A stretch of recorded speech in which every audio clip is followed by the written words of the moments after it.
Il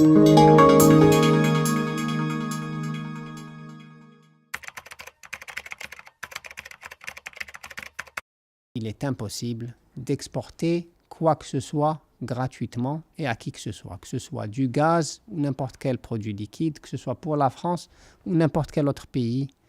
Il est impossible d'exporter gratuitement. Pourquoi? Parce que à la base de tout transfert de propriété, qu'est-ce qu'il y a? Il y a ce qu'on appelle une déclaration en douane. La base de la déclaration en douane en Algérie, c'est quoi? C'est d'avoir des volumes qui sont mesurés.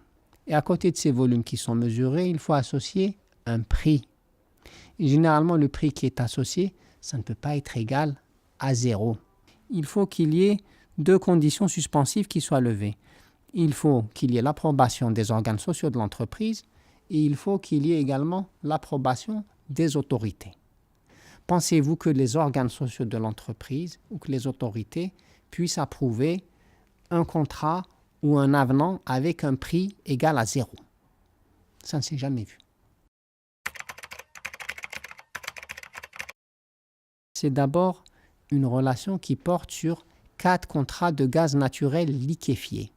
L'Algérie n'exporte pas de gaz par gazoduc vers la France, elle exporte du GNL.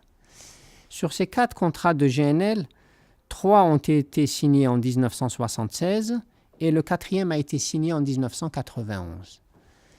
Sur les 4 contrats, 2 ont déjà expiré en 2013. À l'heure actuelle, il n'en reste plus que 2, qui vont d'ailleurs expirer en 2020. Ils portent sur respectivement un volume de 3,5 milliards de mètres cubes et le deuxième porte sur un volume de 2 milliards de mètres cubes. 390 milliards de mètres cubes de gaz, pour vous donner un ordre de grandeur, ça équivaut à peu près à 7 années d'exportation de gaz comme l'année 2017 ou l'année 2018. Sur les 390 milliards de mètres cubes de gaz que nous avons exportés vers la France depuis 1976, il n'y a pas une seule goutte de gaz qui n'ait pas fait l'objet d'une indexation au prix du Brent. Quel est l'intérêt d'une boîte comme ExxonMobil de suspendre des discussions avec Sonatrach? C'est donner une longueur d'avance à ses concurrents. Ça n'a aucun sens.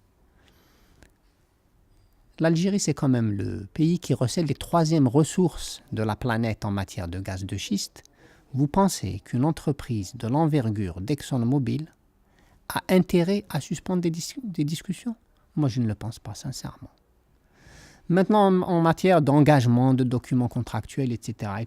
et toujours pour vous parler de cette même ExxonMobil, et sur un tout autre volet, sur le volet un petit peu de la commercialisation des hydrocarbures, moi j'ai été destinataire, en tant que vice-président de l'activité, j'ai été destinataire d'un avenant de la part d'ExxonMobil lundi ou mardi dernier.